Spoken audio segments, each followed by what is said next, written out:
Bueno, muy buenas tardes a todas y todos. Eh, Se escucha, ¿verdad? A quienes están conectados, acompañándonos de forma virtual. Perfecto, ahí te veo, Andrea, muchas gracias.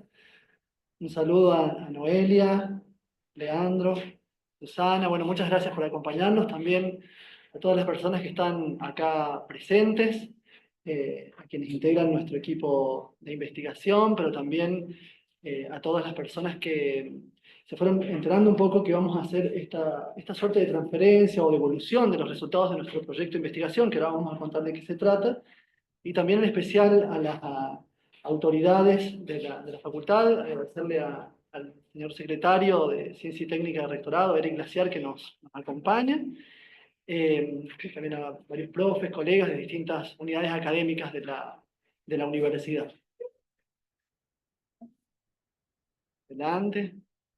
Bueno, contarles un poco que nosotros venimos trabajando ya hace más de 15 años en una línea de investigación que está alojada en nuestro instituto, que es el Instituto de Investigaciones Socioeconómicas, una línea que podríamos, que está vinculada a lo que es la profesión académica, a los estudios sobre trayectorias estudiantiles, trayectorias de docentes, vinculados a la historia de la propia universidad.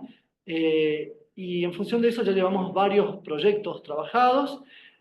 Los resultados que nosotros acá vamos a presentar tienen que ver con nuestro proyecto CICITCA, que es el proyecto acreditado por nuestra facultad, vinculado a lo que son los estilos de producción y de circulación de conocimiento científico en la universidad. Y a partir de allí desplegamos un estudio integrado de 4 dimensiones y se fueron a la vez configurando como subestudios independientes pero articulados a la vez. Y ahora vamos a tratar de ir comentando los principales hallazgos y resultados de esos 4 subestudios. Y antes de entrar de lleno en esos 4 subestudios que vamos a presentarles, no quiero dejar de agradecerle al Departamento de Sociología, en particular al Gabinete de Estudios e Investigaciones en Sociología, bueno, a Paloma Chuzal que nos acompaña, y en especial a Francisco Fabieri, que ha hecho toda la gestión de esto y desde hace varios meses que venimos coordinando la actividad y hay mucho esfuerzo puesto de su parte, entonces mi agradecimiento y mi reconocimiento a él, que por razones particulares no nos puede acompañar, pero está detrás de todo lo que hemos ido logrando y lo que vamos a poder mostrar hoy en esta reunión. Y les decía entonces que nuestro proyecto de investigación tiene que ver con esto, ¿no? Con las formas en las que se produce el conocimiento, cómo circula, esto nos llevó a ir desplegando distintas dimensiones de un mismo objeto de estudio, que es nuestra universidad, con todas las complejidades que implica mirar la universidad siendo parte de ella, ¿no? Algunas puede llegar a pensarnos desde las prenociones más elementales que resulta sencillo porque uno está dentro de la institución, entonces tenés cierto acceso, ciertas facilidades, pero en realidad mirarnos a sí mismo tiene ciertas complicaciones que vamos a ir también comentando, sobre todo con el tratamiento de las fuentes de datos, con los tiempos de recolección de datos y con los tiempos institucionales, políticos institucionales que también fueron como afectando o dilatando algunos de los estudios. Para analizar qué se produce, qué tipo de conocimiento produce nuestra universidad, cómo circula, por dónde circula ese conocimiento, nosotros abrimos distintas preguntas de investigación. Una de ellas era acerca de la universidad, cuáles eran sus funciones misionales, ¿no? Cuál era su misión, más allá de lo que el estatuto universitario nos indicaba. Y para eso tuvimos que hacer un estudio histórico estructural que nos permitiera indagar en profundidad esas dimensiones, ¿no? Y cómo fueron configurándose, reconfigurándose a lo largo de la historia sus propias funciones. De hecho, en el 2021 nosotros presentamos un libro que recupera el proceso sociohistórico de la conformación de la universidad y fundamentalmente de la función de la investigación científica. En sintonía con ello y en relación con otros equipos de investigación del país, y en particular con el Centro de Estudios de Circulación de Conocimiento, que es el CSIC, que coordina Fernanda Beigel en Mendoza, nosotros construimos una herramienta de tecnología social que hemos bautizado como el Manual de Cuyo, que es un manual Cuyo precisamente porque lo hemos generado entre San Juan y Mendoza, y es un manual que propone una serie de indicadores de circulación de conocimiento. Hay una crítica muy profunda que venimos realizando nosotros a los indicadores que usualmente se utilizan para medir cuál es la calidad de la producción científica que generan nuestras universidades. Sobre la base de esos indicadores se generan las tablas y las grandes jerarquías de las universidades donde dice tal ranking, digamos, tal universidad tiene tal puesto en un ranking y esta no logra llegar a ese nivel. Y nosotros empezamos a mirar, bueno, ¿qué dicen esos indicadores? ¿En qué se basan? La mayoría de esos indicadores bibliométricos o cienciométricos tienen un denominador común que es la publicación científica, ¿no? Publicación científica que está indexada, que se escribe en inglés, y a partir de ahí nosotros empezamos a mirar que estamos de alguna forma encorsetados digamos, y esto ha revolucionado mucho las universidades, una suerte de locura por el paper, por la publicación en sí, en otro idioma. Y nosotros decíamos, pero la producción de conocimiento en las universidades excede la mera internacionalización y en esta dirección, sino que hay otras formas, hay otros formatos que no se visibilizan y muchas veces estos indicadores más típicos o tradicionales, que se conocen como indicadores mainstream, no lo muestran. Entonces, a partir de ahí, y con este equipo que coordina Fernanda Beigel, empezamos a diseñar un manual que nos permitiera poner en valor estas otras dimensiones en las cuales se produce y circula el conocimiento y que no solamente tienen, digamos, una mirada hacia el norte y terminan valorando la hipercentralidad que ha adquirido el inglés. Entonces, generamos los indicadores de circulación de conocimiento que tratan de mostrar la horizontalidad de estos procesos porque no buscamos verticalizar de nuevo. No son indicadores que nos permitan volver a superponer una universidad sobre otra, sino tratar de mostrar la heterogeneidad que hay dentro de cada universidad y que la calidad de la producción no solamente se mira en un paper, sino en un montón de otros formatos y de circuitos de producción. Sin desmerecer la cultura de la publicación, que es parte, sino tratando de reconocer los otros elementos que allí intervienen. Y no solamente nos quedamos con eso, sino que también necesitamos ir al encuentro también de las voces de quienes somos protagonistas de la universidad día a día y quienes hacemos el ejercicio de la profesión académica. A partir de allí desplegamos otros dos subestudios complementarios. Uno es una encuesta institucional, que tuvimos todo el aval y apoyo de la universidad, que se aplicó entre 2002 y 2023, una encuesta que se dirigió a todo el universo docente de la universidad para recuperar las percepciones y autopercepciones sobre su función docente y sobre el ejercicio en las distintas dimensiones de este objeto de estudio. Y a partir de allí también hicimos un estudio de trayectorias más profundo, con métodos biográficos, para reconocer cómo son los trayectos, precisamente los recorridos de estas personas, las asimetrías entre las disciplinas, las asimetrías de género también aparecían, las asimetrías en términos generacionales, de la edad, y aparecieron un montón de cosas interesantes. Entonces, en síntesis, fueron 4 grandes estudios que nos llevaron hasta el momento casi 4 años poder irlos realizando y complementando a la vez, yendo y viniendo, digamos, hacia adentro del equipo y hacia afuera en interrelación, tanto con la universidad como con otros académicos y académicas destacados en estas áreas que nos permitieran poner realmente a prueba tanto el manual como la encuesta, como el estudio de trayectorias. Y bueno, ahora teníamos muchas ganas de poder compartir ya los resultados una vez estabilizados estos 4 subestudios. Bueno, y vamos a dividir la organización de la exposición de la siguiente manera. Nuestra colega Lucía Manchinelli va a presentar el subestudio histórico-estructural. Luego yo me voy a referir a los resultados de la aplicación del manual de indicadores y de la encuesta. Y finalmente nuestros colegas Sonia Vega y Franco Montaño van a cerrar contándonos el estudio de trayectorias. Bueno, buenas tardes para los que están conectados y acompañándonos. Mi nombre es Lucía y bueno, estoy encargada de contarles un poco cómo es sintéticamente, porque es bastante extenso, la historia, contarles la historia de la Universidad Nacional de San Juan desde el momento de su creación y aún también mirando las instituciones que han sido preexistentes a ella. La información o cómo ha sido posible hacer este estudio, bueno, a través de documentos, de entrevistas, consiste en una periodización que no tiene en cuenta, que tiene en cuenta más que nada los hechos más importantes o más relevantes que han sucedido a lo largo de la historia. Entre los hechos más importantes, sobre todo, la investigación y la capacidad que ha tenido la universidad en materia de investigación y creación, su capacidad en materia de extensión de proyectos, de programas y también en la parte de edición. Como sabemos, ¿cuáles han sido las instituciones preexistentes a la Universidad Nacional de San Juan?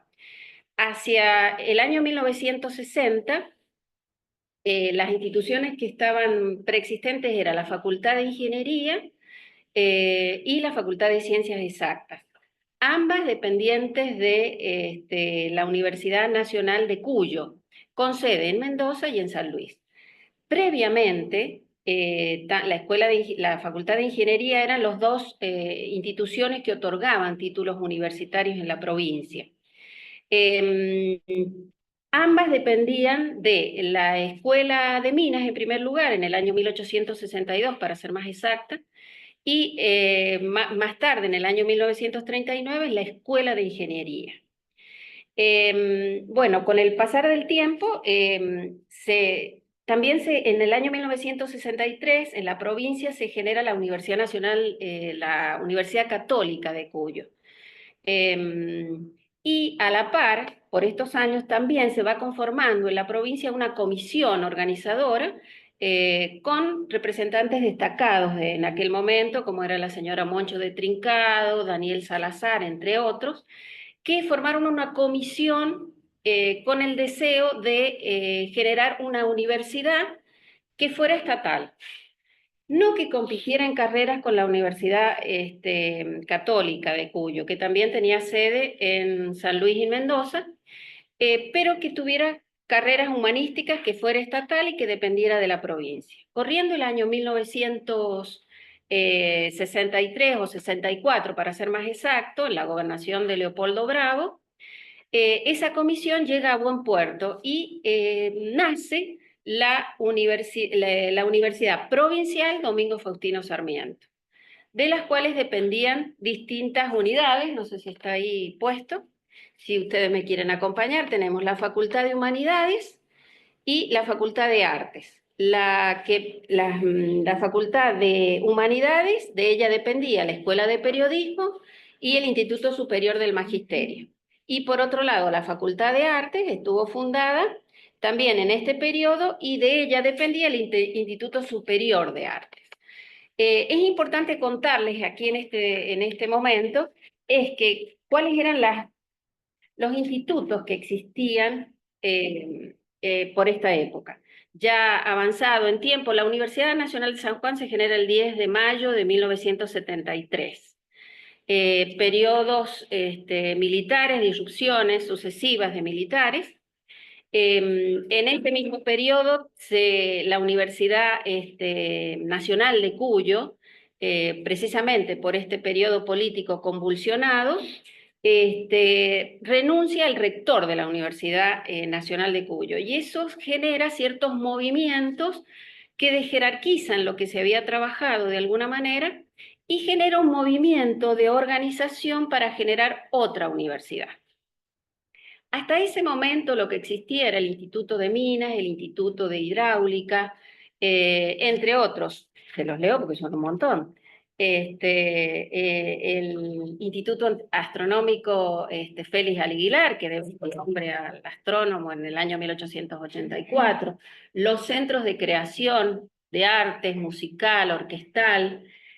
Estos centros de creación fueron muy importantes para la provincia porque de alguna manera conectaron y profesionalizaron sobre todo, y además fueron centros de enseñanza del arte, que conjuntamente comienza en este periodo. El Auditorium Juan Victoria se inaugura en el año 1970, pero corriendo el año 1974, la universidad se vincula en materia musical, orquestal, con el Auditorium Juan Victoria. Eso fue muy importante.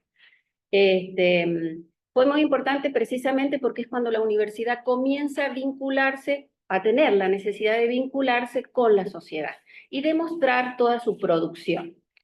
Corriendo el periodo, y la universidad en este periodo, que fue, repito, fundada en el año 10 de mayo de 1973, queda conformada de la siguiente manera.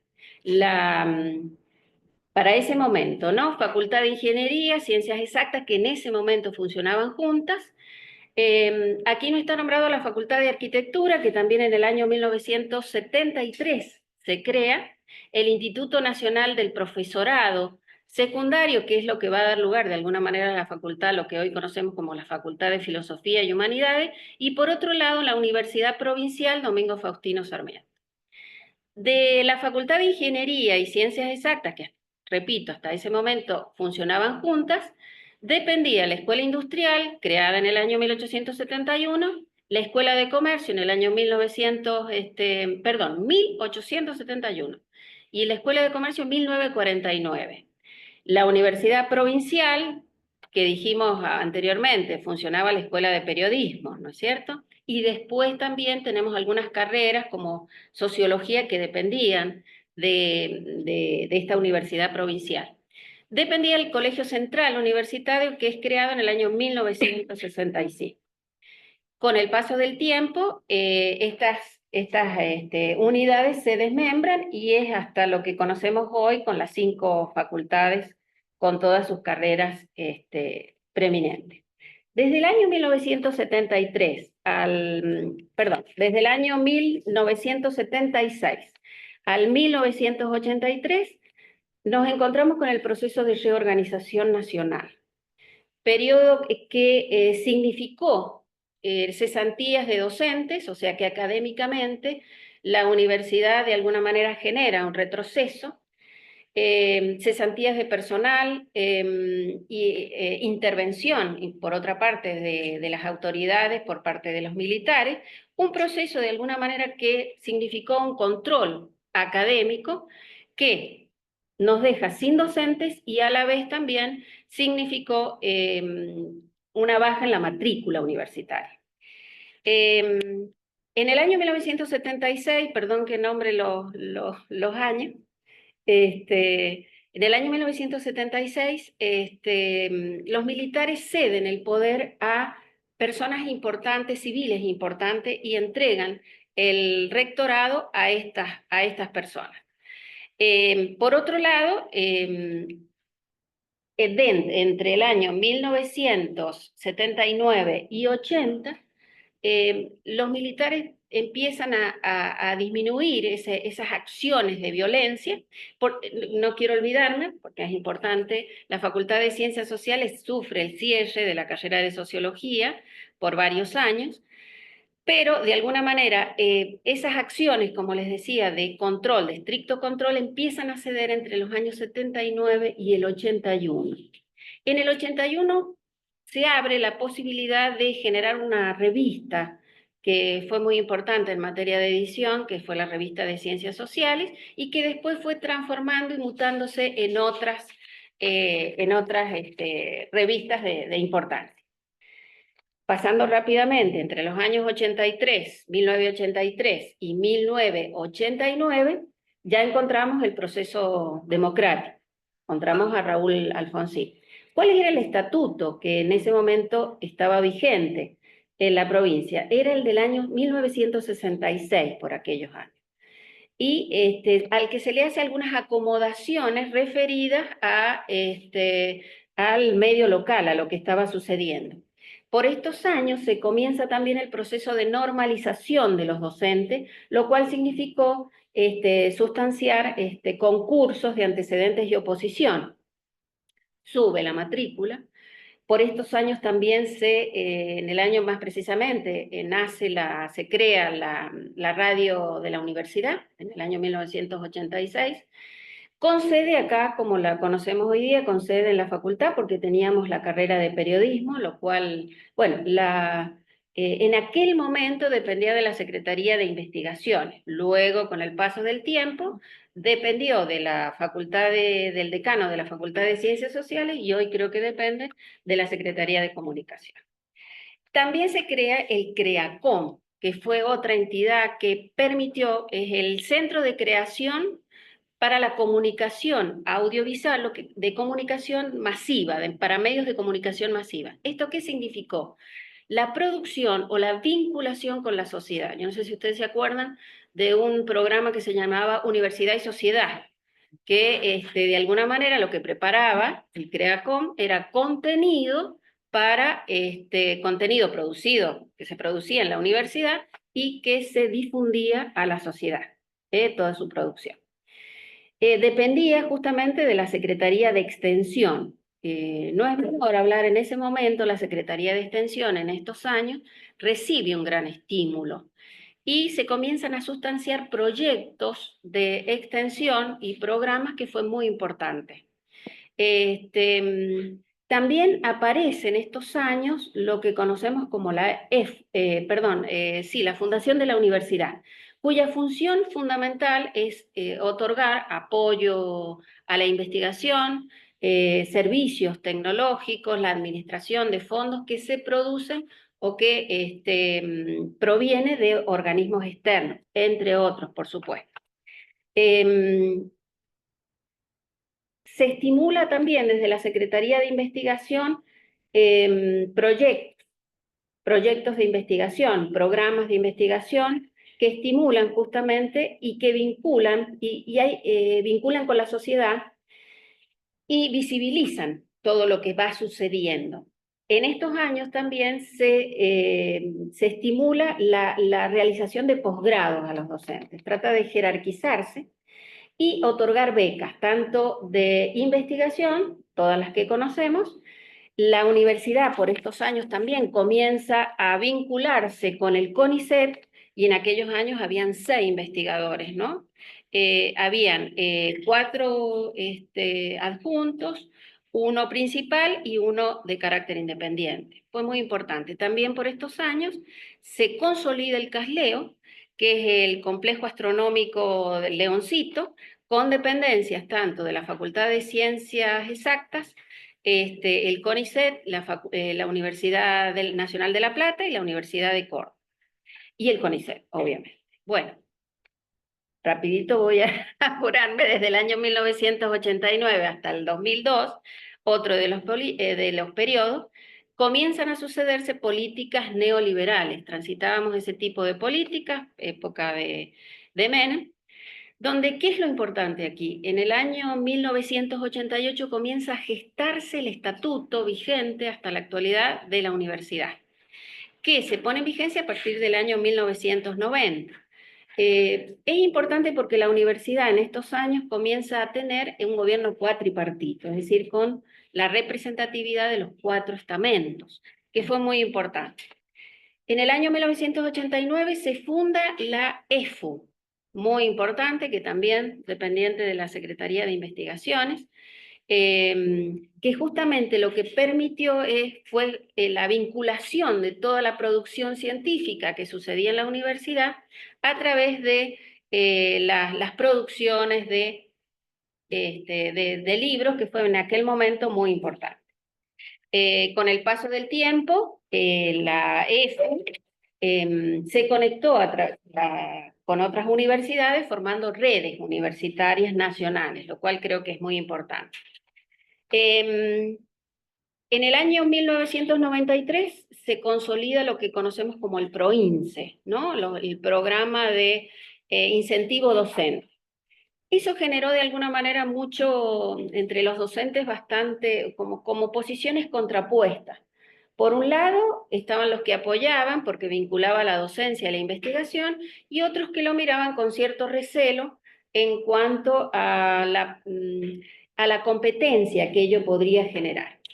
En esos años también aparece lo que conocemos como la categorización docente, que la denominación o la categoría A, B, C, que después, bueno, pasó a 1, 2, 3, 4 y 5, pero fue un momento muy importante porque de alguna manera los docentes muchos de ellos comenzaron a vincularse con la investigación con el objetivo, el propósito de conectar la docencia, como decía, y la investigación.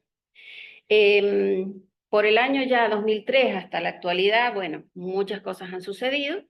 Entre ellas, bueno, hubo un gran estímulo se crearon muchas universidades, se produjo, se consolida la vinculación con el CONICET, la universidad y el CONICET.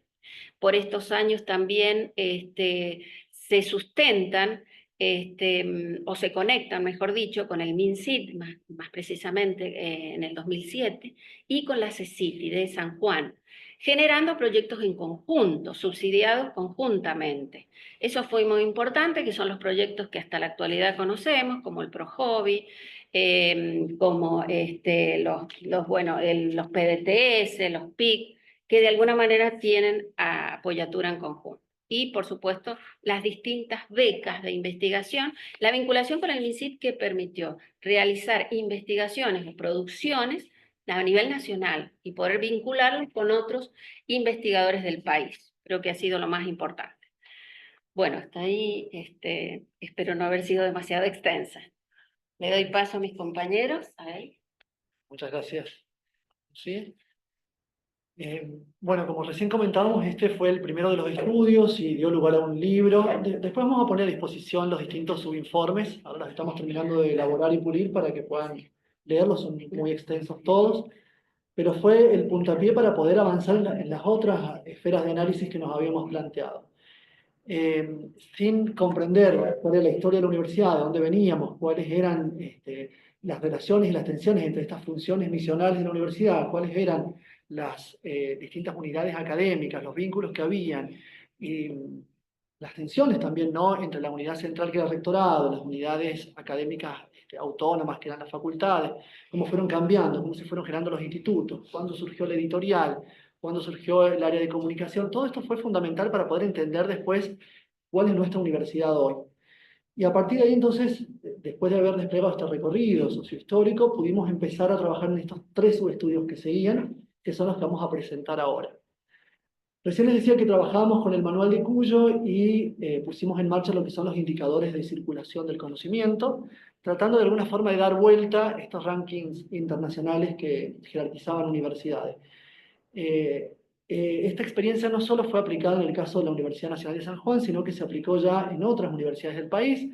La primera experiencia fue en la UNSAM, la Universidad Nacional de San Martín. Lo hicimos en conjunto con el equipo del CSIC de Mendoza y fue un estudio muy fructífero que también hicimos una retribución a la universidad y a partir de ello pudieron incluso reconfigurar algunas cuestiones que ellos mismos no podían advertir. Porque, ¿cuál es la particularidad del manual de Cuyo? La forma de recolección de los datos.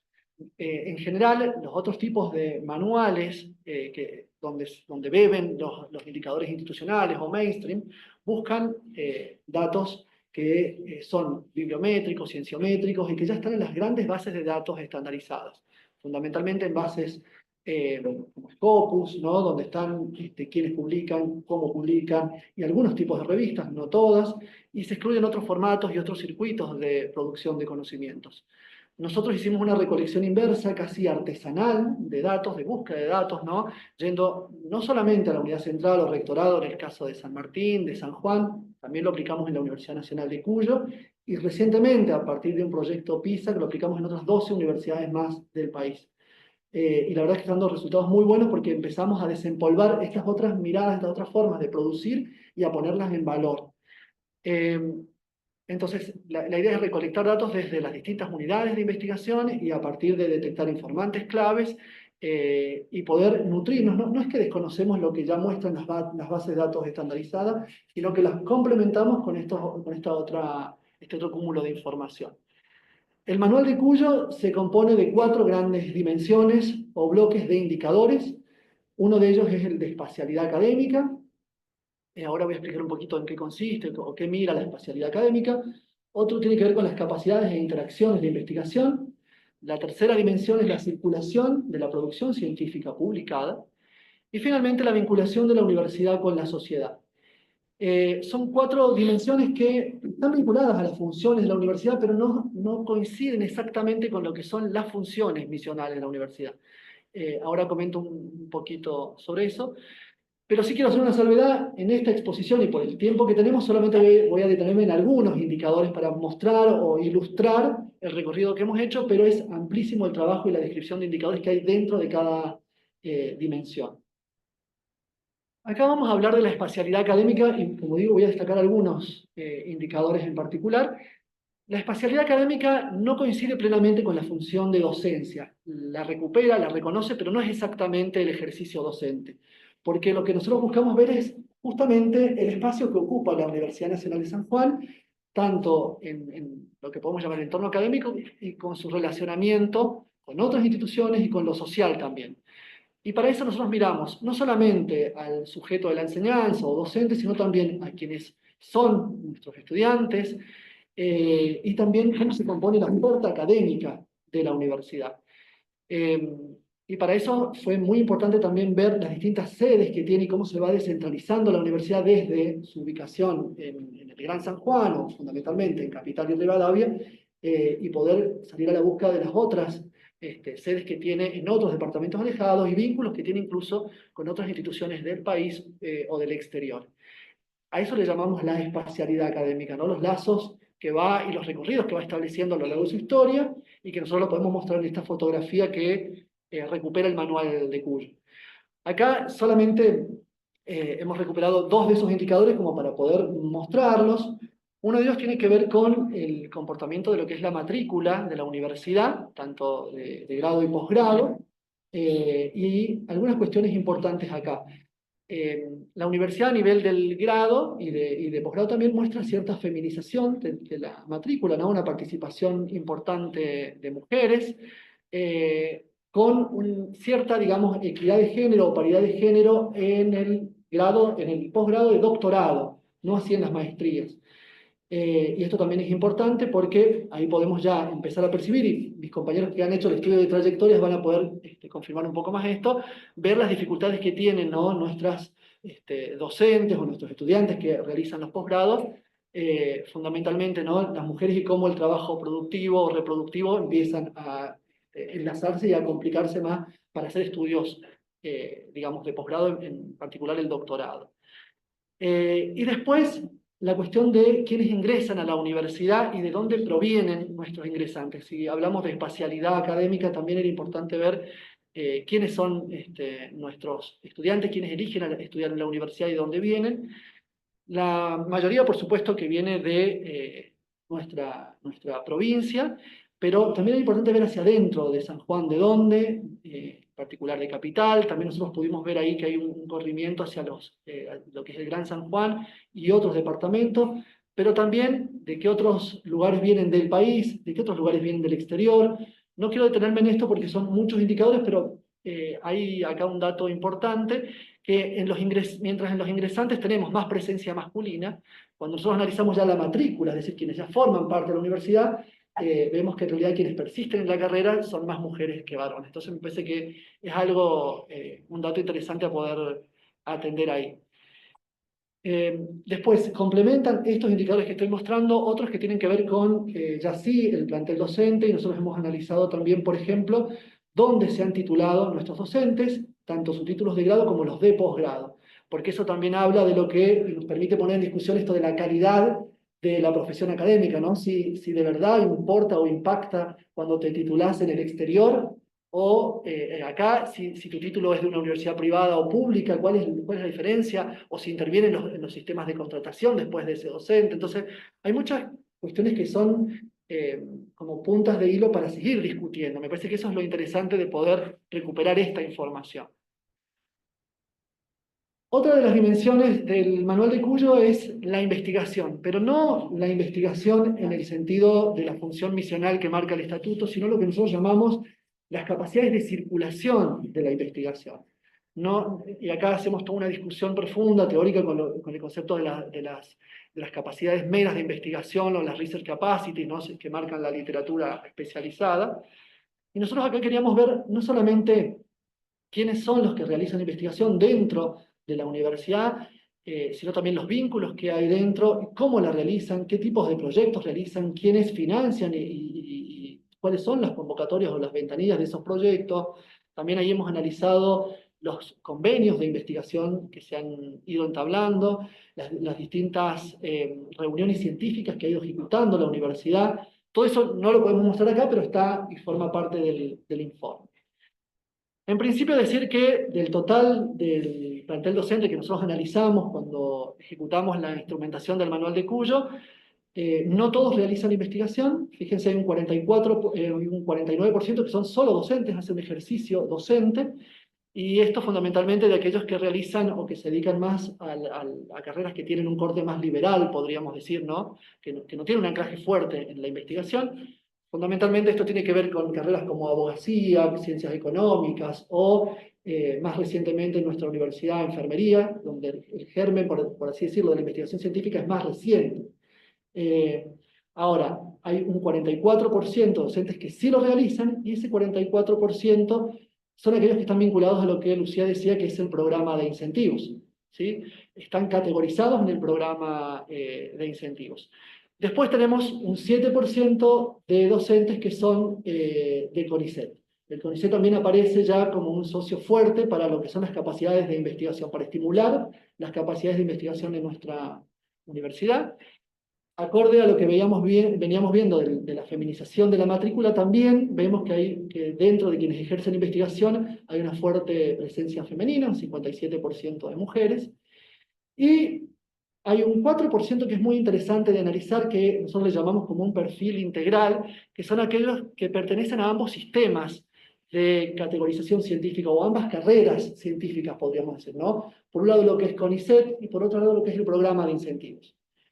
Recién en el primer globito mostraba separado, ¿no? Aquellos que son solo programa de incentivos y aquellos que son solo CONICET. Acá vemos ese 4% que son CONICET y además están categorizados en incentivos.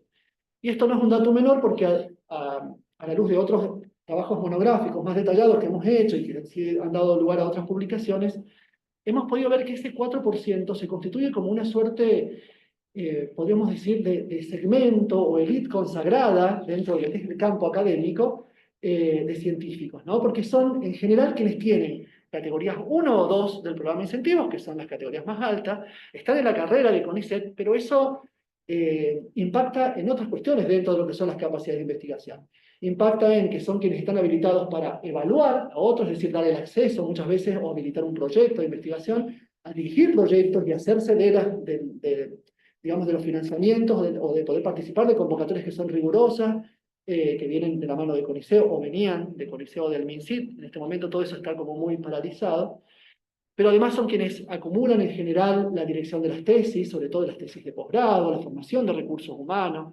Y esto fundamentalmente también es importante decirlo, en general gran parte de ese 4% está compuesto por investigadores o docentes investigadores vinculados a lo que podemos llamar el gran área de las ciencias duras o exactas. Entonces, también es ahí importante ver, porque esto ya empieza a mostrar lo que nosotros llamamos algunas de las asimetrías dentro de nuestra universidad y que se explican por esto que decía Lucía, la conformación social e histórica de nuestra institución, el peso histórico que tuvo ingeniería, formaban parte incluso ingeniería exactas de una misma unidad académica, arquitectura vinculado a ello. Entonces, no podríamos comprender por qué ocurre esto si no mirábamos ese recorrido que recién mostrábamos. Rápidamente, para no detenerme mucho, los proyectos de investigación, vistos así solamente en la Universidad de San Juan, pareciera que es un dato más, pero en realidad cuando nosotros, el caso de San Juan fue el tercero en aplicarse el manual de Cuyo, ya habíamos realizado la experiencia en San Martín y también en Mendoza, y nos permitió ver diferencias importantísimas respecto a cómo se produce el financiamiento de la investigación, ¿sí? Los recursos, ¿de dónde provienen los recursos? Nosotros acá vemos que el 67% de los proyectos de investigación están financiados por nuestra propia universidad. Es una universidad que apuesta sus recursos a investigar. Y digo, visto así, decir, bueno, es un aspecto más, pero en el caso de la UNSAM, esto no era así. La cuestión se invertía y casi el 70% de los recursos de otra universidad pública bonaerense provenían fundamentalmente del CONICET. ¿Se entiende? En cambio acá el CONICET es un porcentaje menor. Nosotros tenemos acá los proyectos ICITCA, los proyectos ProHobby, PDTS, que son financiados fuertemente por nuestra universidad, y lo eran hasta la última convocatoria, muchas veces en relación con el gobierno de la provincia, que tenía un área, que era la CECITI, ¿no? Una Secretaría de Ciencia que también apostaba y destinaba recursos a la investigación. Eh, También es importante esto. Tenemos algunos proyectos, los PICT son proyectos que financiaba el MinSit, y los proyectos PIP o PUE son proyectos plurianuales del CONICET. Muchos de ellos están alojados en los institutos de doble dependencia con CONICET, que están radicados fundamentalmente en ingeniería, en exactas, recientemente en arquitectura, en sociales no tenemos. Eso explica también por qué las ciencias sociales no llegamos todavía a esas, a poder trabajar en esas ventanillas de investigación. Después, en cuanto a los espacios de investigación, ahí también aparecen algunas tendencias importantes. Para nosotros era clave poder ver cómo se configuraban los espacios de investigación. Hay unidades donde hay una fuerte presencia de institutos, ¿sí? La gran mayoría de las facultades tiene institutos, claramente, pero, por ejemplo, en sociales o en arquitectura aparece fuertemente la figura de los gabinetes, también colaborando y contribuyendo a las tareas de investigación. Eso nos parecía un aspecto a destacar, y una cualidad que tienen los gabinetes es el trabajo con las cátedras, que por ahí se escapa la actividad de los institutos. Después, por supuesto, según las particularidades de las disciplinas, aparecen como la Escuela de Caminos de Montaña en ingeniería, ¿no? Hay otros tipos de espacios ya más particulares que tienen que ver con los mismos espacios disciplinares. Quiero hablar de la tercera de las dimensiones, que tal vez fue la más complicada de abordar en el manual de Cuyo, que era la publicación. Porque nosotros empezamos a diseñar este manual discutiendo la noción de la publicación internacionalizada y la cultura del paper. Pero no evadimos nosotros esa discusión y no lo descartamos. Es imposible descartarlo porque es un aspecto fundamental. Entonces, nosotros le reconocemos el valor, pero lo que buscábamos era ponderar las otras dimensiones, los otros formatos en los que se publicaba. Entonces, no lo podemos poner acá, pero hicimos un trabajo tanto con las capacidades institucionales de la universidad, es decir, qué dispone la universidad para publicar, que es lo que yo quiero mostrar ahora, tanto en revistas como en libros, pero también cuál es la cultura de publicación que tienen nuestros docentes investigadores. A partir de ahí hicimos un trabajo con distintas bases de datos, matrices de datos, para ver qué estrategias de publicación tenían, si lo hacían en autoría única, en coautorías, y quiénes eran esos coautores, si eran coautores de otros países, para, por ejemplo, buscar una estrategia de publicación en inglés, en francés, o llegar a lo que es el primer mundo, o si no, si elegían circuitos más latinoamericanos para la publicación, dónde indexaban o qué revistas elegían, ¿sí? Si eran solamente temáticas o eran revistas, no importa el tema, pero voy por el espacio disciplinar, o es una revista destacada del exterior, tengo que publicar allí sí o sí. ¿Y quiénes publicaban? Si eran más, esto que decíamos, docentes investigadores categorizados, o aquellos que estaban en CONICET. Todo eso está y forma parte del informe. Pero sí me parecía importante mostrar esto, cuáles son las capacidades que la universidad dispone para lo que nosotros llamamos la producción científica. Y acá se nos abrían como dos subuniversos. Uno era la edición de las revistas, que fue un aspecto a destacar. Las prácticas de edición de revistas son más propias de las ciencias sociales y las humanidades. Esto es importante señalarlo. Tal vez en la misma búsqueda de generar espacios de publicación y de romper con el corset que por ahí sí están más familiarizados quienes participan de ciencias exactas o ingenierías. No hay revistas propias en estas otras áreas, y las prácticas más usuales en estas disciplinas son publicar afuera, en otras revistas y en otros espacios. En cambio, en ciencias sociales tuvimos que irnos gestando nuestros propios instrumentos, ¿no?, de publicación. Una de las características de nuestras revistas, las distintas revistas que hay en sociales y humanidades, es que son en acceso abierto, no se cobra APC, están en texto completo, empezaron estando en formato papel, luego se digitalizaron.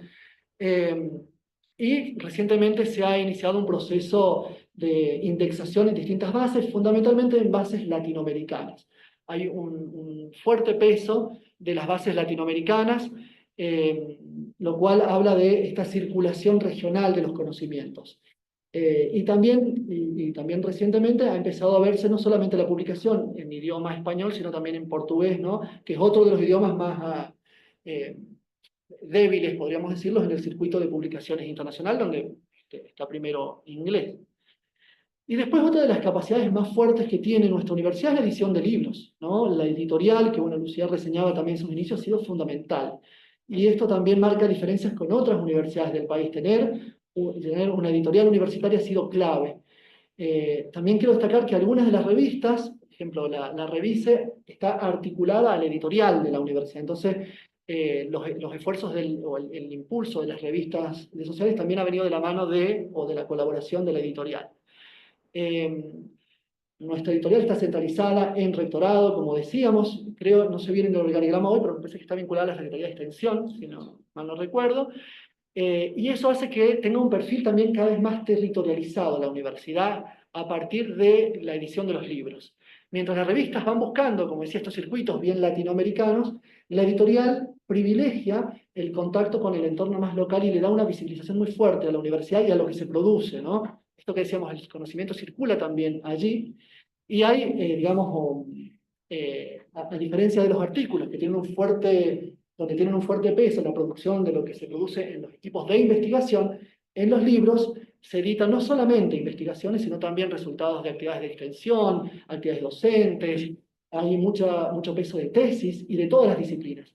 Acá sí hay un gran peso en lo que son la edición de libros de producciones de las ciencias exactas y de ingenierías también. ¿Sí? Eh, bueno, y después la última dimensión del manual tiene que ver con la vinculación de la universidad con el entorno. Nosotros acá articulamos el manual de Cuyo con el manual de Valencia, que es otro manual de indicadores muy conocido y especializado en la vinculación de la universidad con el entorno. Pero el manual de Valencia se caracteriza por analizar las actividades de vinculación. Nosotros buscábamos las capacidades de circulación de la vinculación de la universidad. Y acá empezamos a generar también toda una discusión conceptual interesante. Y esto nos excede a nosotros incluso como equipo de investigación y las mismas universidades y la Secretaría de Política Universitaria están discutiendo dos conceptos muy fuertes de la universidad, que son la extensión y la transferencia. ¿Por qué? Porque ambos conceptos, extensión y transferencia, hablan de esto, ¿no? La universidad extiende sus brazos hacia afuera, la universidad transfiere conocimiento y nos encontramos con un entorno o con una sociedad sumamente pasiva que solamente recepta. Y en realidad esto no es así. Sabemos que en realidad lo que hay de fondo es una coproducción de conocimientos permanente. Y seguir manejándonos con este esquema sería desvalorizar o desconocer todos los aportes que la sociedad, las organizaciones socioproductivas, comunitarias, civiles, aportan a la universidad. Y muchas veces quienes hacen el vínculo es del exterior hacia lo académico. Entonces nosotros decidimos abrir ambas nociones. Y encontramos que dentro de la extensión hay una subdimensión muy fuerte que es la comunicación, y nosotros llamamos la comunicación pública de conocimiento, que ahora lo vamos a ver, y dentro de la transferencia casi que se autonomizó otra función más que es la del patentamiento o la de la propiedad intelectual, que también tiene un sello muy fuerte en nuestra universidad, y tiene relación con la transferencia, pero a la vez la excede y ha ganado una fuerza y un impulso propio. Voy a correr esto porque no me permite ver el gráfico, pero en cuanto a la extensión, y acá bueno, el gráfico trata de mostrar la circularidad de esta vinculación, porque no son, analíticamente nosotros las segmentamos, pero todas están en relación permanente.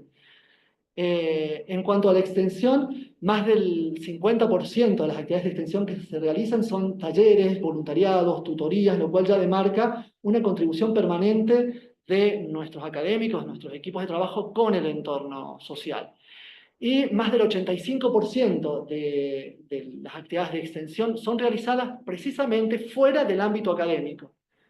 Pareciera que no, pero hay una parte de la extensión que se realiza hacia adentro o con otros actores académicos.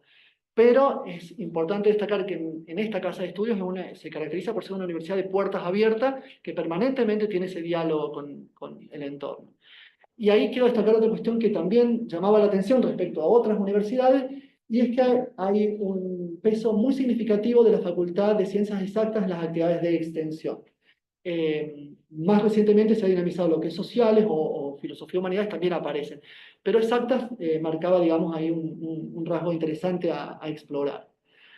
En cuanto a la comunicación pública del conocimiento, que nos parecía que es otra forma de circulación de los saberes y de conexión con lo social, y que también nos permitía romper la única mirada predominante sobre los papers, ¿no? Y decir, bueno, también hay otra forma de comunicar nuestros saberes y es a través de la comunicación pública.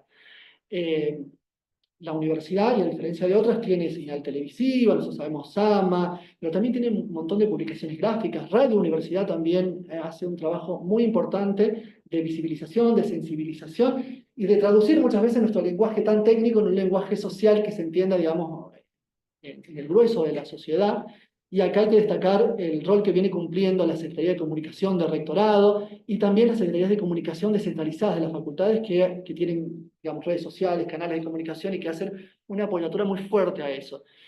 Y no es algo menor porque es una política universitaria, es una decisión de la universidad hacer comunicación pública de la ciencia y no en todas las universidades esto sucede de esa forma. Y después tenemos la transferencia y las patentes, que aparecen, digamos, separadas, forman parte de una misma misión de la universidad, pero nosotros hemos visto que las patentes se han autonomizado, como recién decía. El grueso de las transferencias más bien son asesoramientos o son consultorías, y acá aparecen también algunas disciplinas más bien liberales o también de ingeniería que realizan mucho trabajo con empresas o con algunas organizaciones gubernamentales y no gubernamentales allí. Eh, y después, el tema de las patentes me parece que es un rasgo muy interesante para tener en cuenta en nuestra universidad. Nosotros desde 2007 a 2024 hemos registrado 9 patentes de la universidad, donde mayoritariamente es propietaria única la universidad. Y esto es un rasgo importante a destacarlo. Les cuento el caso de la Universidad de San Martín, porque claramente es un contraste.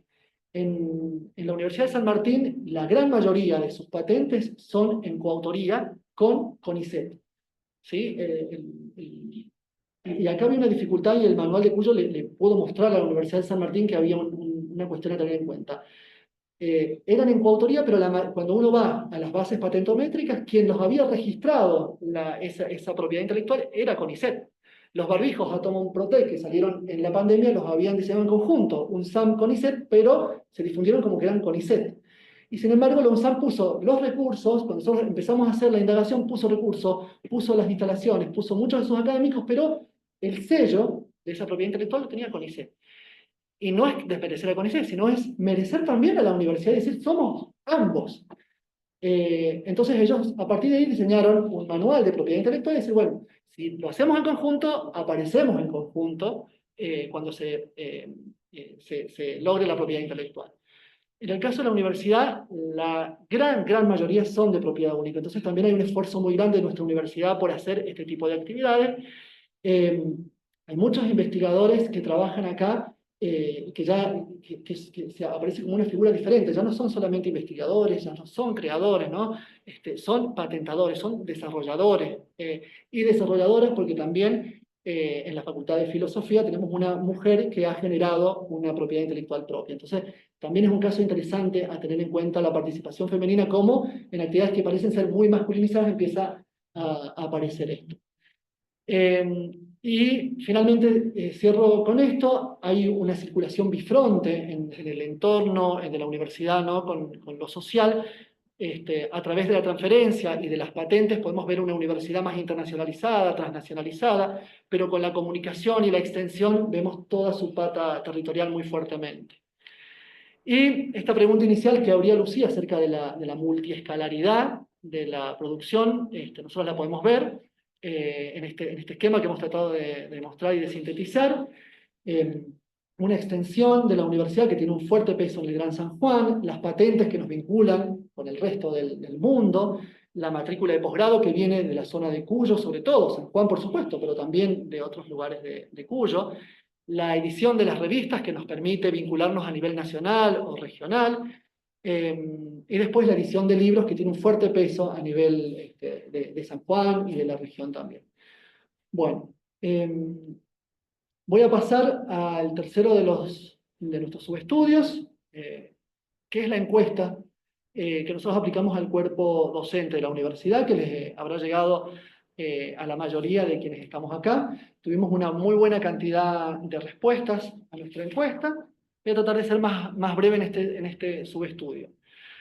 Para nosotros era importante salir a recuperar las percepciones y autopercepciones que tienen nuestros docentes acerca de primero, ¿qué es ser docente en la universidad? ¿Cómo es nuestro ejercicio? ¿Cuáles son nuestras funciones dentro de la universidad? Y cómo vemos la vinculación entre estas distintas dimensiones que estábamos analizando. Nuestra encuesta incluyó más de 80 preguntas, 10 secciones de la encuesta, que acá la pueden ver. Hicimos muchas pruebas pilotos antes de largarla, tuvimos todo el apoyo también del rectorado, porque fue una encuesta institucional que se realizó. Eh, y acá muestro algunos de los resultados que nosotros obtuvimos. Lo hicimos mediante un sistema informático que es el LAMP Survey, y eso nos daba una base de datos muy grande que después nos llevó tiempo irla depurando. De las 80 preguntas, nosotros obtuvimos 586 registros, es decir, las primeras respuestas que obtuvimos fueron esas, y después empezamos un proceso de depuración, ver cuáles de esas respuestas o registros eran válidos. Tuvimos que descartar del fichero de datos 117 registros.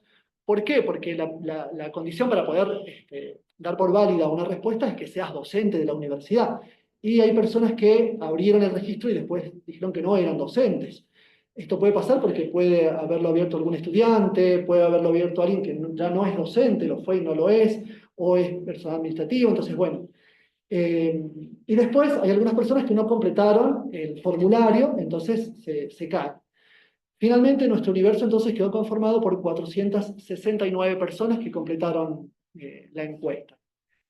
Fue un muy buen porcentaje, y ahí al lado ustedes ven la cantidad de respuestas sobre las secciones de la encuesta. ¿Y por qué varía? Porque no todos hacen todas las funciones. Es decir, si yo no hago creación artística, no contesté ese bloque de preguntas. Si no tuve cargos de gestión, también, ¿no? Lo dejé en blanco. Entonces, por eso va variando. La edad promedio de quienes nos respondieron era de 47 años. Nosotros pudimos clasificar tres grandes grupos y estamos trabajando en poder abrir un poco más ahí para encontrar algunas explicaciones. El 43%, 43,1% eran menores de 45 años, de quienes respondieron, y el 43,4% entre 45 y 60, solo un 13% mayores de 60. Esto nos habla un poco de hay cierto recambio generacional en nuestra universidad, los indicadores ya lo estaban mostrando, y hay una planta, digamos, como más joven, que son los que han respondido la encuesta. En cuanto al género, hay una fuerte presencia de las mujeres, ¿no? Casi el 65% de quienes respondieron son mujeres. Esto también se condice con lo que veníamos diciendo, ¿no? Hay una planta de docentes e investigadoras en la universidad feminizada, eh, y aparecía por primera vez porque también queríamos romper la cuestión binaria que el CIGEVA siempre nos pone, ¿no? De varón-mujer, incluimos otro género, y ya hay una cuestión interesante a analizar que ahora mis compañeros con las trayectorias creo que van a poder ilustrarlo un poquito más. Y finalmente, otro dato interesante es el lugar de nacimiento y de residencia de quienes respondían. En esto de que nosotros estamos buscando la idea, reconocer la idea de la circulación, también era importante ver qué movimientos se han producido en cuanto al origen, digamos, del lugar donde habitan nuestros y nuestras docentes. Y acá aparecen algunas cosas que son interesantes destacar. En cuanto al lugar de nacimiento, la gran mayoría en San Juan, ¿no? En la capital de San Juan. Después tenemos un 24% en el Gran San Juan, en otras provincias un 21%, 15% en otros departamentos que estén fuera del Gran San Juan y un 2% en el exterior. Ahora, si nosotros nos miramos esos mismos docentes respecto a su lugar de residencia ahora, esto ha cambiado. Hay más docentes radicados en el Gran San Juan, pero fundamentalmente en el Gran San Juan. Pasó de un 24 a un 44. Y esto explica primero un movimiento interno. Fíjense que hay una baja de docentes que nacieron en otros departamentos, pero hoy viven en el Gran San Juan, y también de otras provincias. Hay muchos docentes de otras provincias que también se explica con las distintas olas de reconfiguración histórica de nuestra universidad, y incluso el mismo desprendimiento de ingeniería de Mendoza. Hay muchos mendocinos entre nuestro plantel docente que hoy viven en nuestra provincia, pero también algunas personas, hay un pequeño porcentaje de personas del exterior que ahora viven en San Juan. Eh, Respecto a la proporción de respuestas, según las unidades académicas, fue, no puedo moverlo ahora.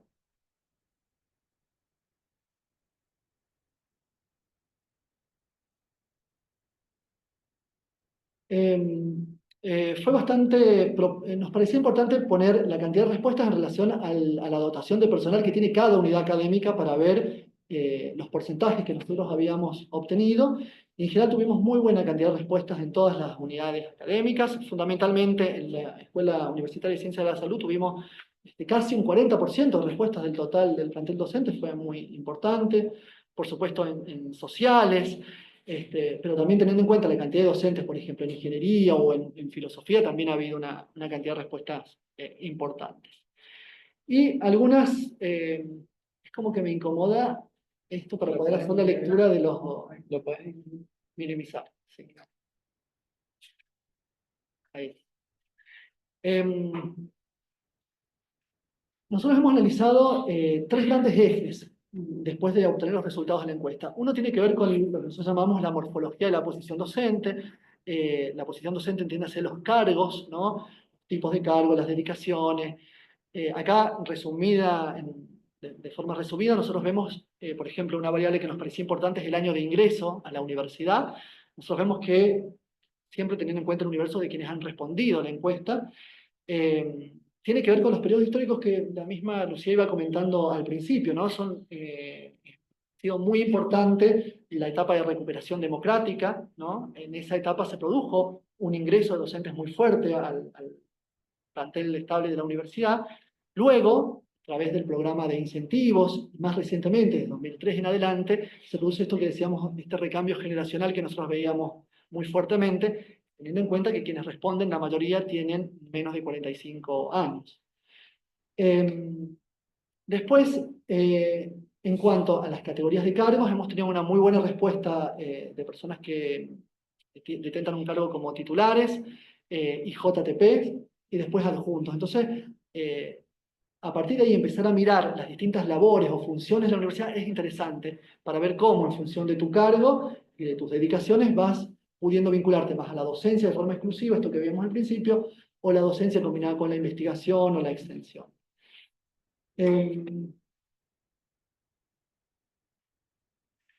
Bien, en cuanto a los espacios de formación académica o la autoascripción disciplinar, los espacios de formación académica tienen que ver con los lugares donde han obtenido el título. Nuestros docentes, la gran mayoría son docentes que se han graduado en nuestra propia universidad, 85%.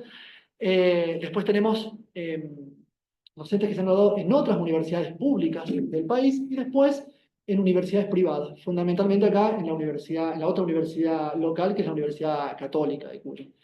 Y después hay un pequeño porcentaje que se han graduado en el exterior.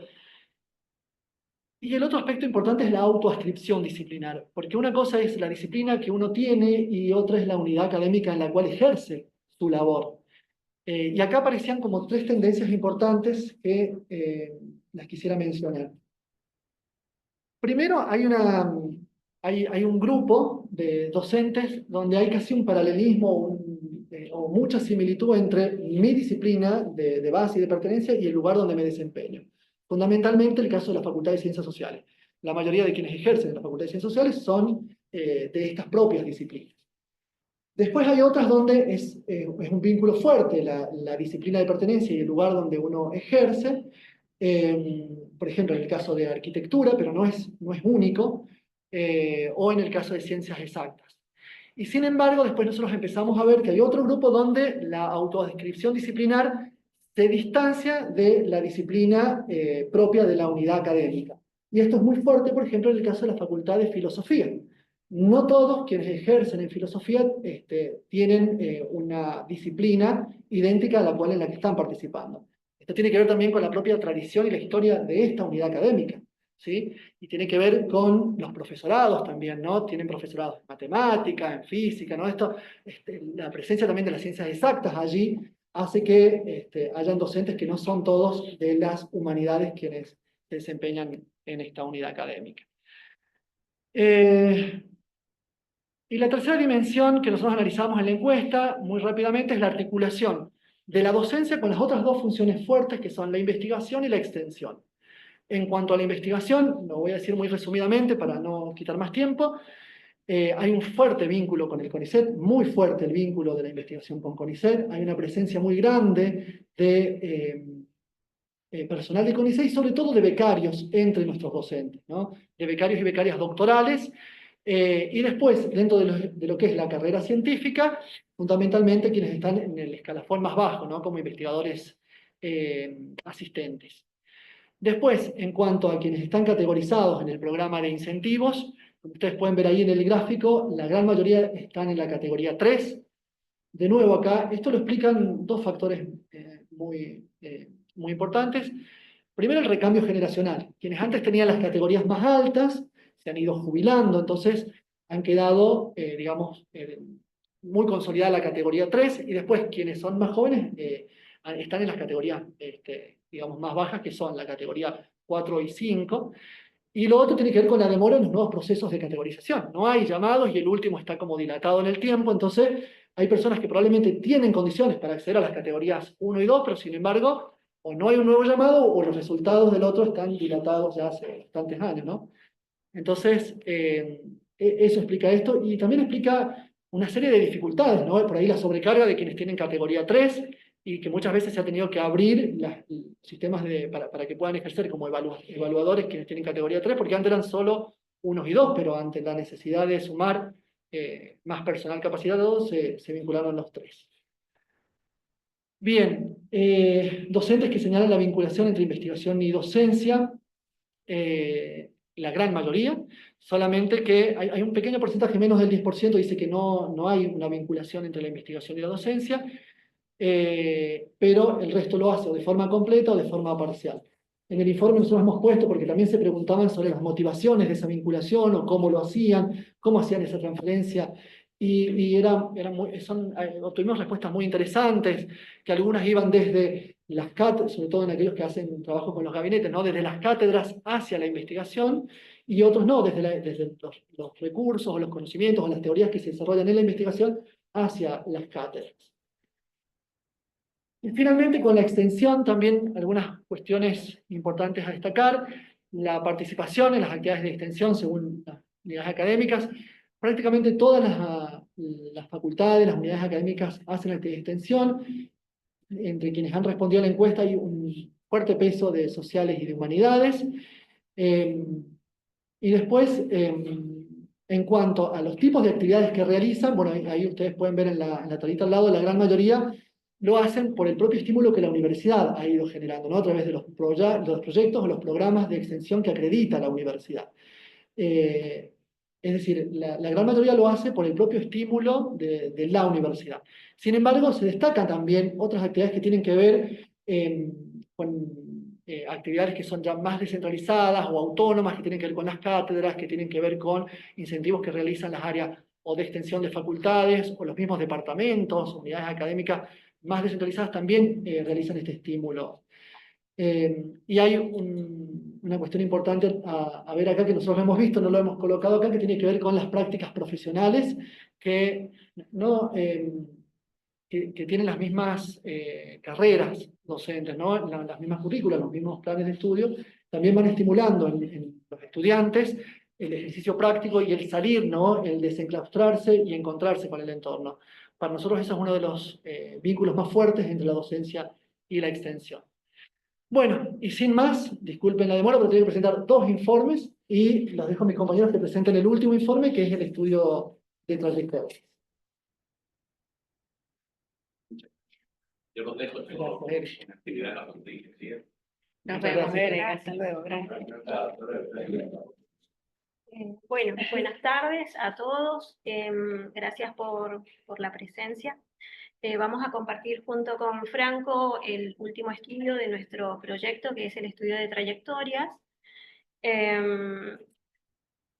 Básicamente, bueno, muy de la mano con lo que nuestros compañeros vienen exponiendo, en este estudio, bueno, hemos pretendido hacer visible de qué manera se da esta configuración más individual, en un nivel más micro, en un estudio con una perspectiva sociológica.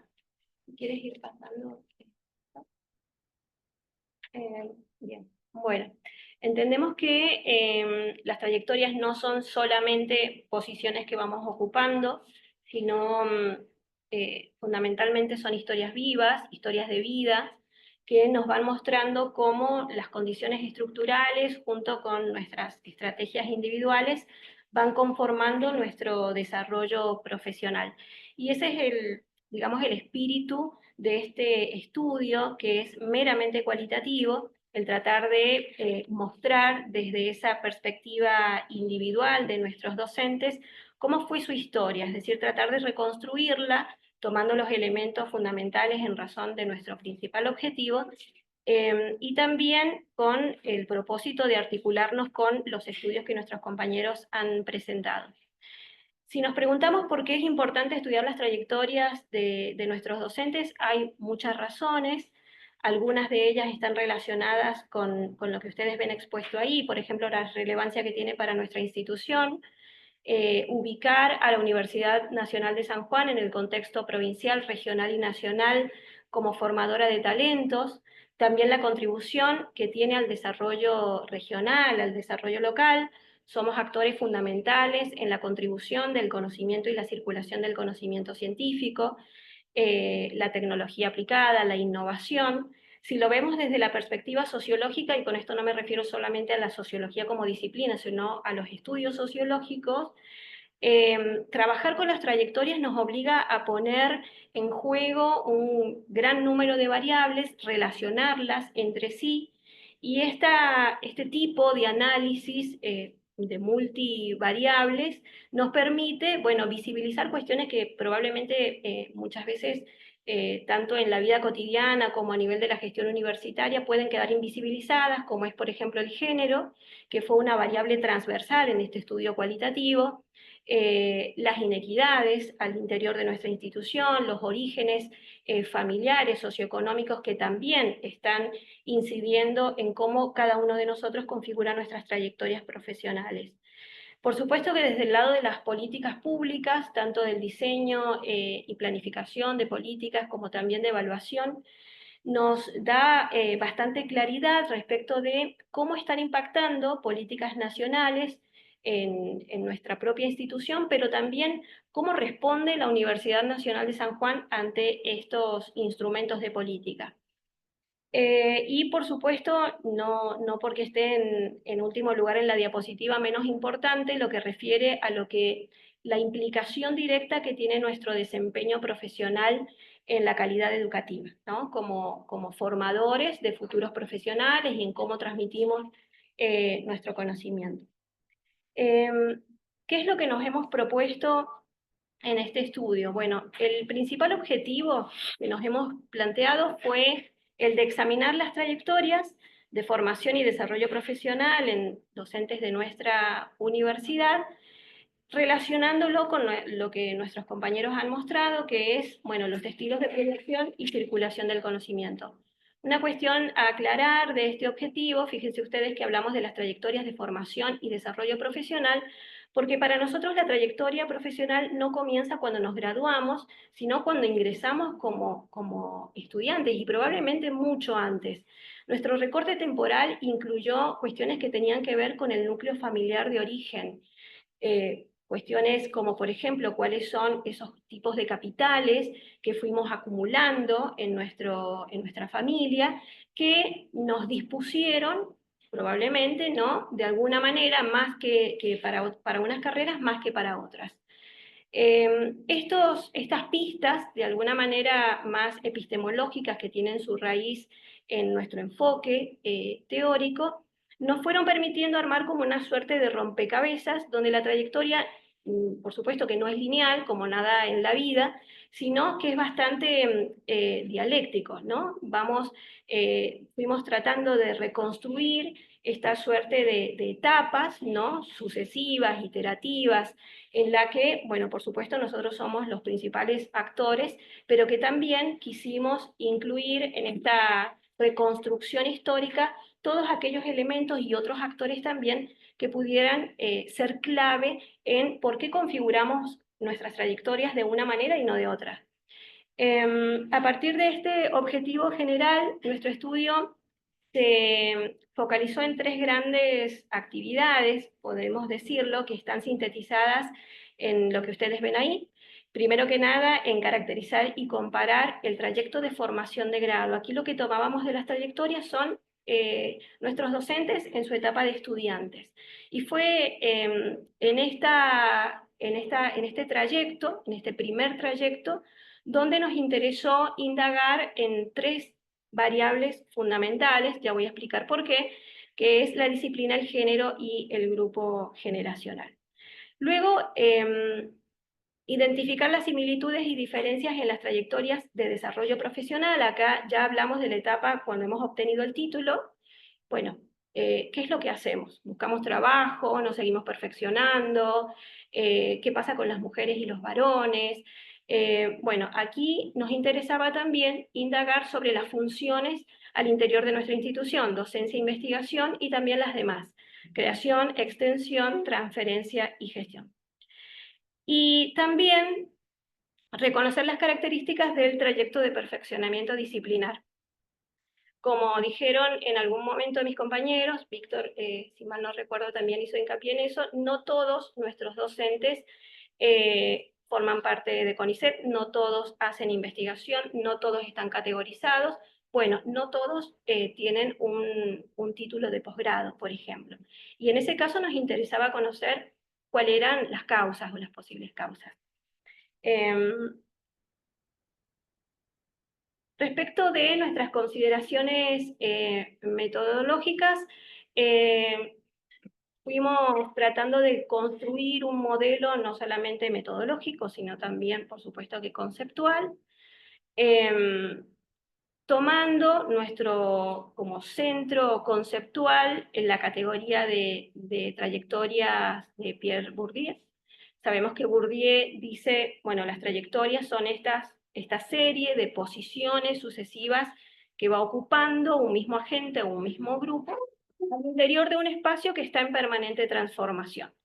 A partir de las pistas epistemológicas que fueron surgiendo de esta definición, es que tomamos como nuestra unidad de análisis las trayectorias de los docentes en nuestra universidad, y también nos valimos de estudios similares que fueron tratando de hacer una reconstrucción de las trayectorias de los docentes. Acá quiero citar especialmente el estudio de producción y circulación de conocimiento de la Universidad Nacional de San Martín, que junto con otros estudios similares nos dieron un dato fundamental, por lo menos en esta etapa inicial de nuestro estudio, que fue que siempre para el estudio de las trayectorias docentes habían 3 variables básicas que podían explicar, o relacionándolas con otras variables, podían explicar muchas de las cuestiones que nos interesaban a nosotros en la reconstrucción de trayectorias, que son el género,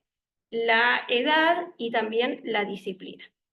De esta manera definimos nuestra unidad de observación, es decir, quiénes iban a ser en la cantidad de docentes que tenemos en nuestra universidad, estas unidades o referentes empíricos a los que íbamos a acceder para relevar los datos primarios, y también en base a estas investigaciones que nos sirvieron de fuente secundaria,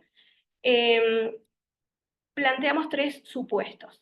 El primero de ellos es que las condiciones estructurales efectivamente tienen una incidencia directa en la configuración de las trayectorias. Estas condiciones estructurales tienen que ver con el momento histórico y con el lugar en donde nuestros docentes comenzaron, digamos, a configurar su trayectoria.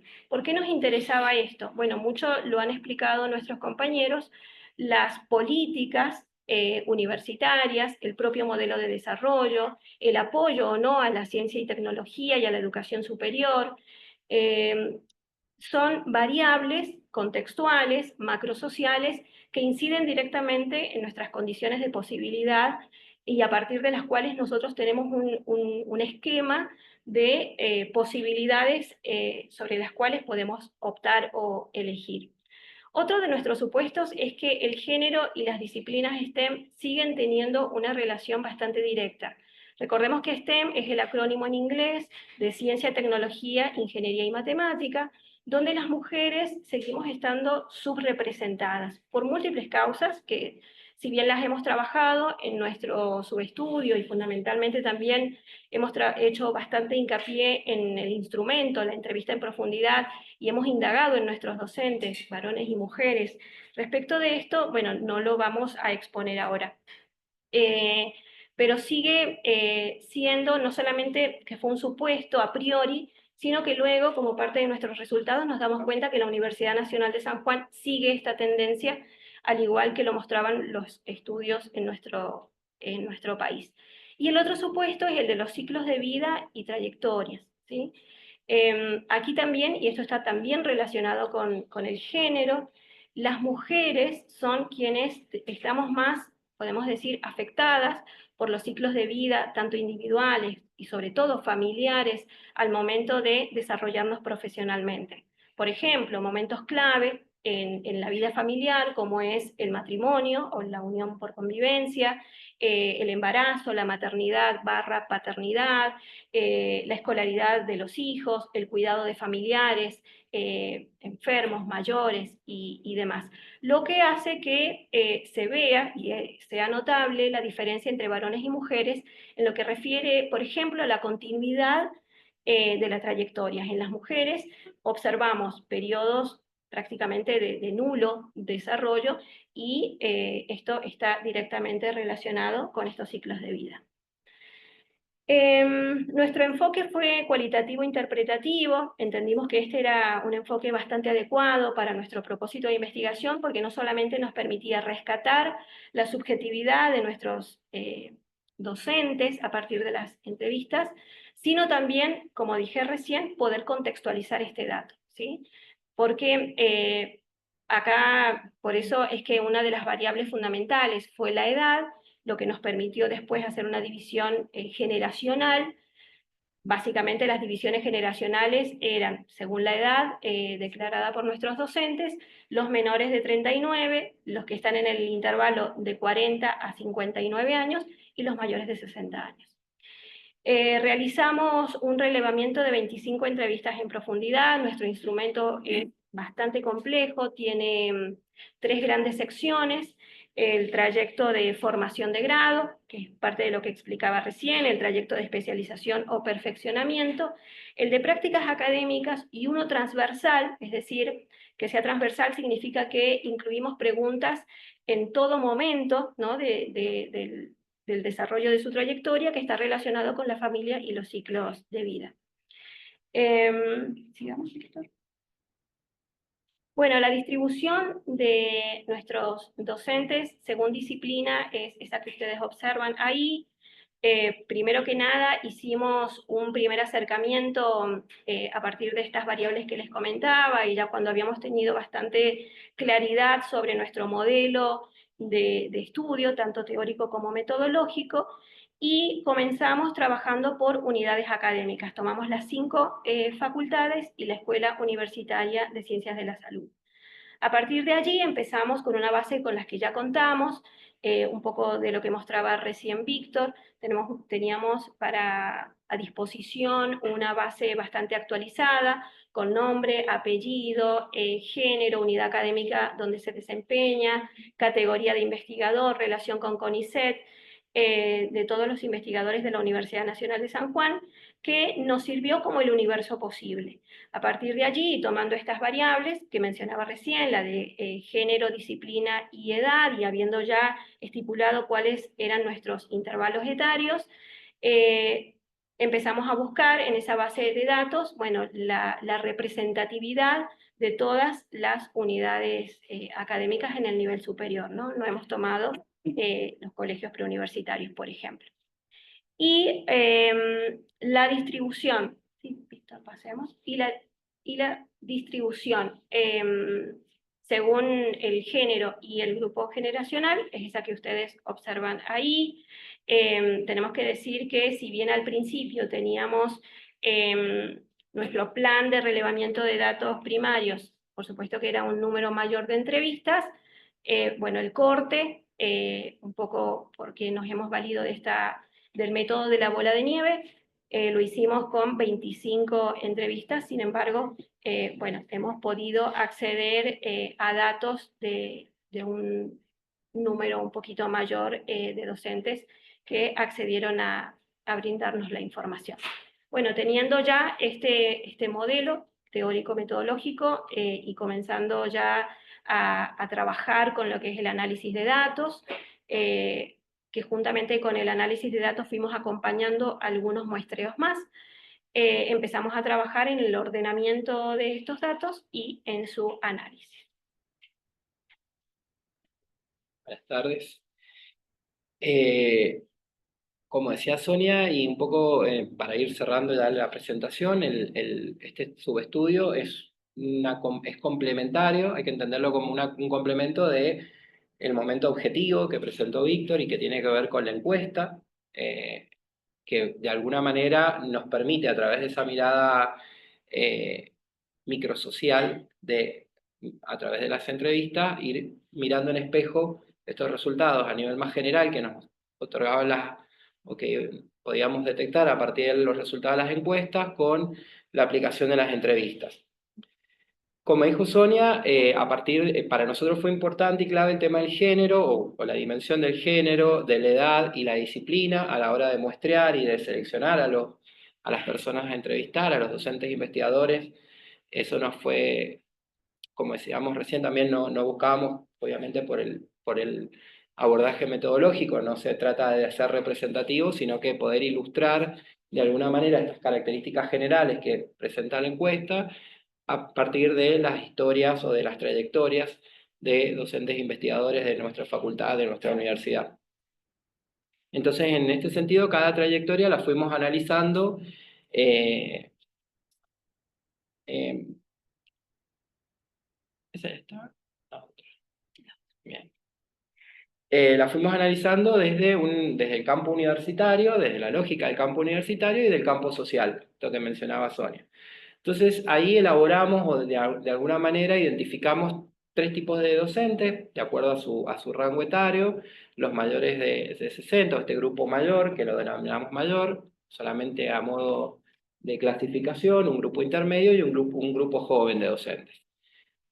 En ese grupo, lo primero que fuimos indagando tenía que ver con la decisión de optar por su disciplina, por su formación de base, y acá, bueno, claramente aparecen en los docentes investigadores del grupo mayor la necesidad, está explicado por el factor familiar, en reproducir de alguna manera los mandatos familiares, y la profesión se elige, o la disciplina de formación se elige a partir de la formación disciplinar de sus padres, padre o madre, mientras que en los grupos intermedios y sobre todo en los más jóvenes, si bien aparece el mandato familiar, también aparece la formación en el nivel medio o en el nivel secundario, ¿no? Como un factor que podría estar incidiendo a la hora de elegir una determinada formación o carrera universitaria.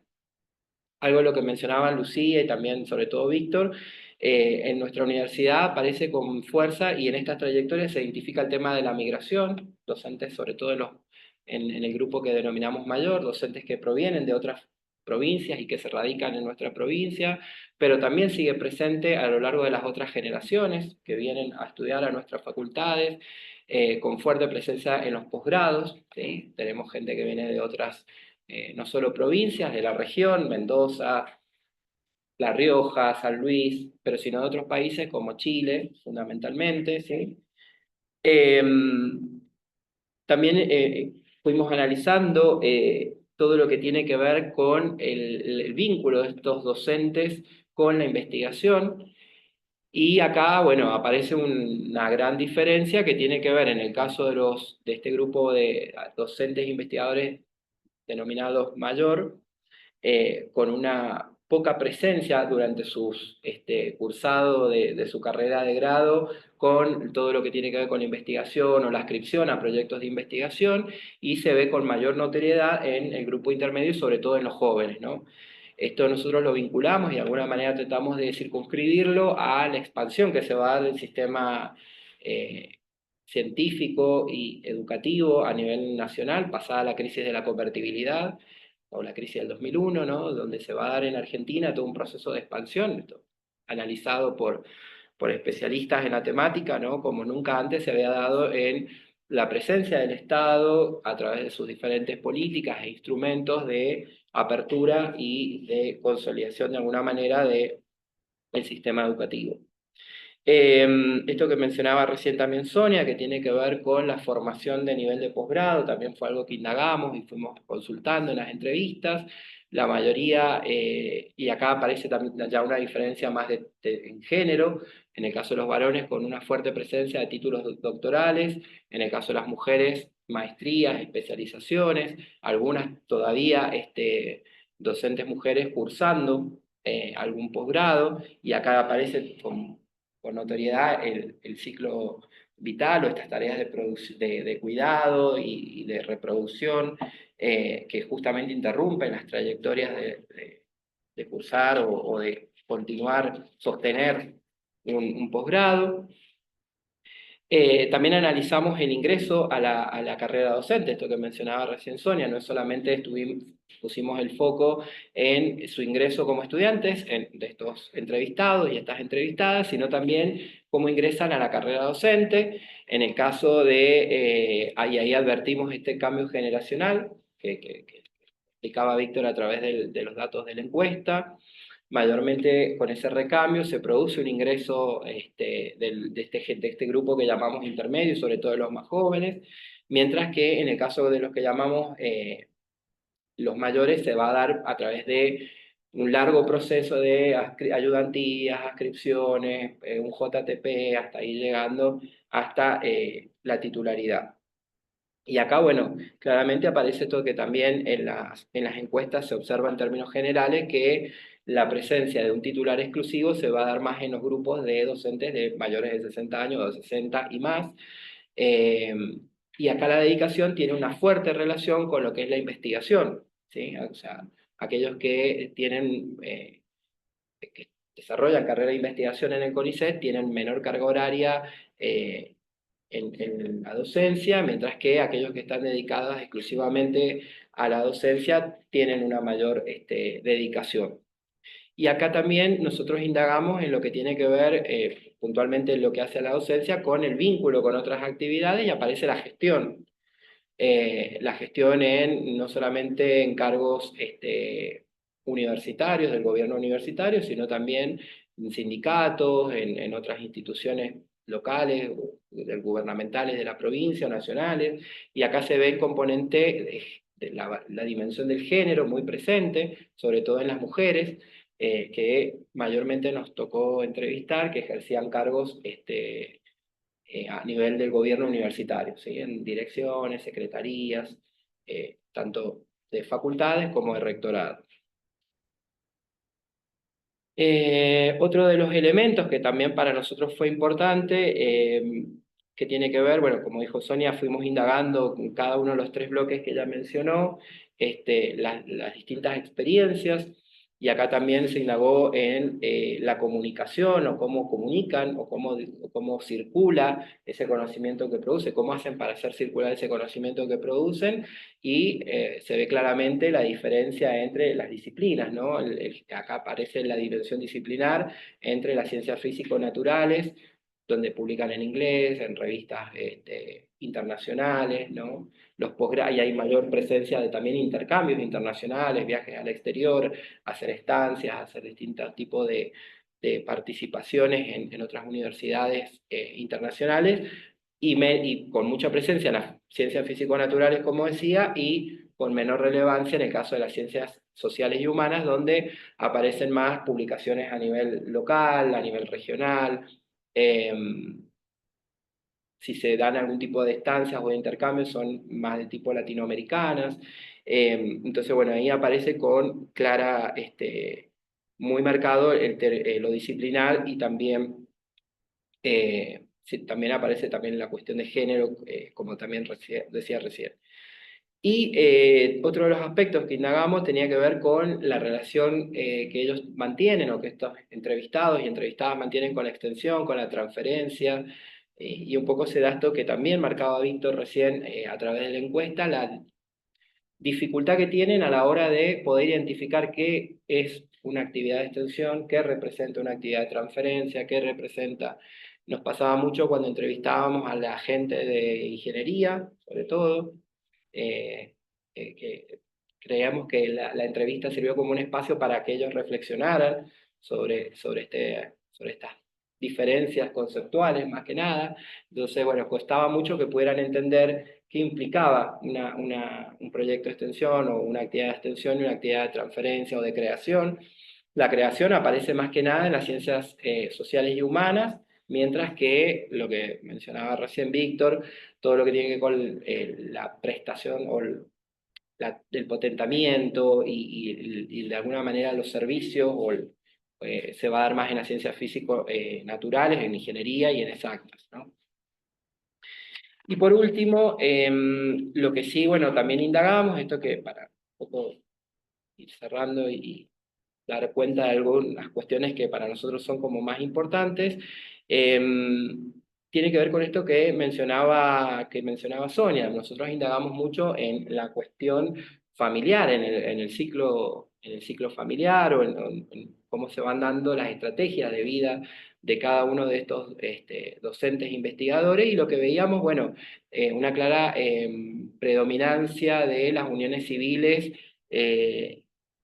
consensuadas en matrimonio, en el caso de las mujeres y los varones de lo que llamamos el grupo mayor, y una clara diferencia con las más jóvenes, ¿no? Donde aparecen la postergación de la maternidad, y la paternidad también, aparece también las uniones más tipo consensuales, digo, o sea, no aparece, se ve claramente estas opciones y estas estrategias donde el peso va a estar puesto, la estrategia está puesta en la formación de posgrado, en la posibilidad de realizar una estancia o algún tipo de experiencia en otras universidades. Eso lo pudimos también identificar en estas estrategias. Así que bueno, son más en términos generales, ahí un poco resumido lo que fui comentando. La verdad que fue una entrevista, como decía Sonia, fueron extensas y tratamos de poder llegar a cada una de las 5 facultades y a la Escuela de la Salud, así que bueno, un poco esos son los resultados. Gracias.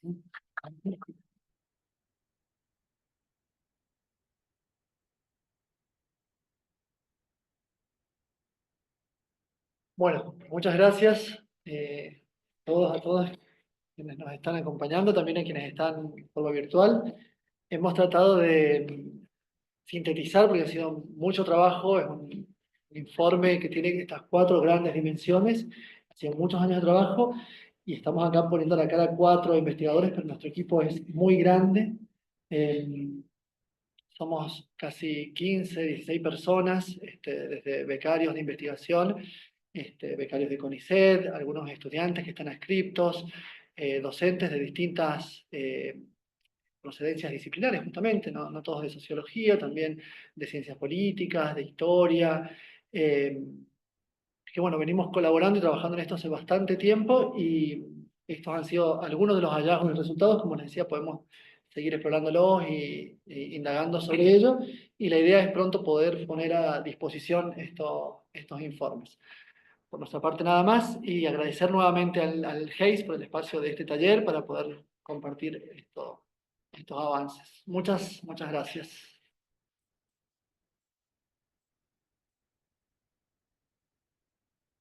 No sé si alguien quiere hacer alguna pregunta, algún comentario. O nos invitamos a que por favor puedan tomar algo, comer algo. ¿Alguna crítica? Y sí, porque no todo puede ser bueno. No, por supuesto.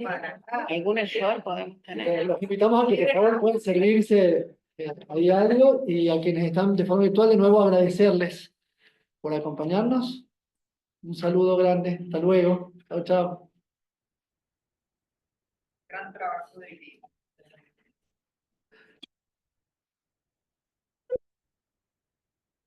No te haya quedado grabado.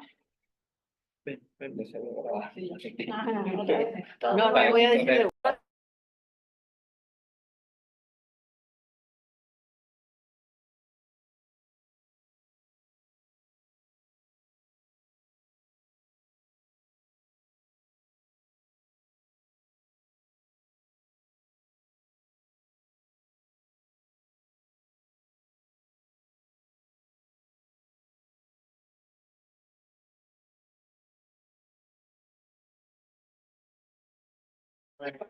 No, no, excelente.